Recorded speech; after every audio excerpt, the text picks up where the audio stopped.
set, you can just see glaring on your screens yung 11 errors nitong Adamson. And talagang kanina they were able to take the sets because yung minimal lang yung errors nila. Pero ito, just too much.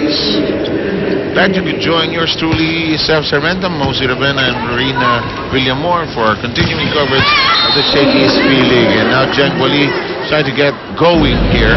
I don't think she should hold back anymore. Her team needs her at this juncture. That's right.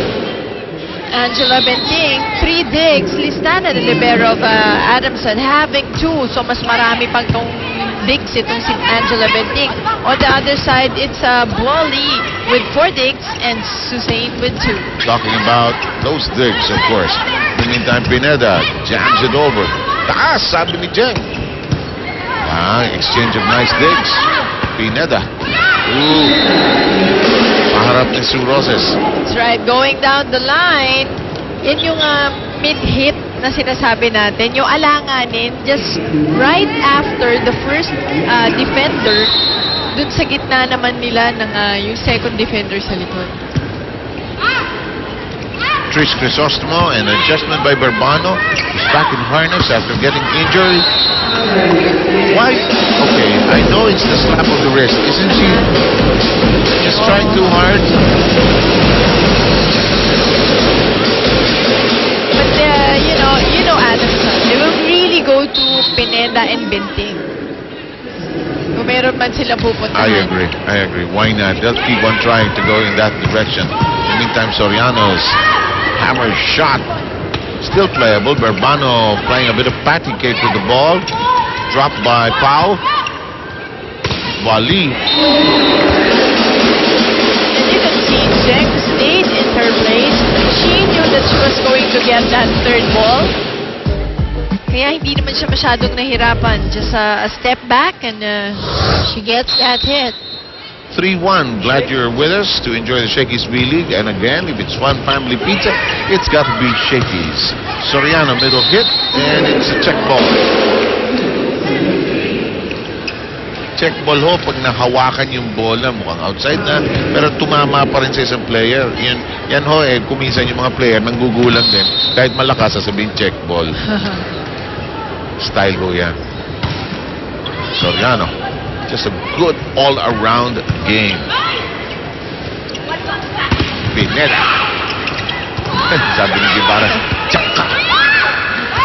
Benting one hand. Oh, nicely done by Jen Wally. Credit San Sebastian for the defense. Talaga naman halos yung 4 na touches ay panay save lang. And we're going to go with the serve of Jen Wally from Thailand. Sheila. Magaling yung palo ni Sheila pag may blocker eh. Pag nawawala yung block, medyo overcompensated eh. Here we go. Pat. Net touch. Yep. Net touch, and either any of the two will do. Because it still goes the way of Adamson. Watch this. Tingnan mo naman yung palo na yan. Gumalaw din yung net. Anyway, 3-4.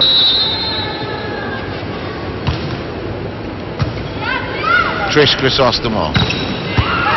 Ooh, Benting, master of the one-hand beach volleyball yun. Looked like a bit of a violation, but the refs allow it. It's now 5-3. Adamson getting into some stupor here as Axel is indeed our official outfitter. Makikita natin ang San Sebastian dito kung ano magiging mindset nila, kung mamomotivate pa sila sa set na yun. By winning that third set, but Angela Benting, nandiyan pa rin yung mukhang motivated pa rin with that very powerful open hit. You know, Angela Benting is like a tropical depression. You know it's coming and you can't do anything about it. Kahit may warning and all. Kahit may klase pa bukas wala, Roses. Models that now. This is what you were looking for, partner. Yung running hit ni Roses and finally connecting. They've been trying that and using it so sparingly in the course of the game. 6-4, Roses to serve. Listana, Princess Listana. Benting wallops. Trish. She babied that too much. Yes, that's right. I can't help but compare it to badminton just because I played today. But it's like when you're looking at the shuttlecock, you're about to do something and then you miss it completely. It's a shopow moment. Ano yun eh, yung split second, your eyes get away from the, either the ball or the shuttlecock. In the meantime, a double block results in the score being squared up at 6.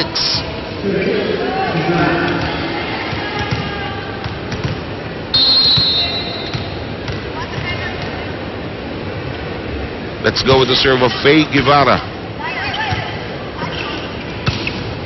Tusok na tusok, tinaas ni Sheila. Oh, it's Pao Soriano.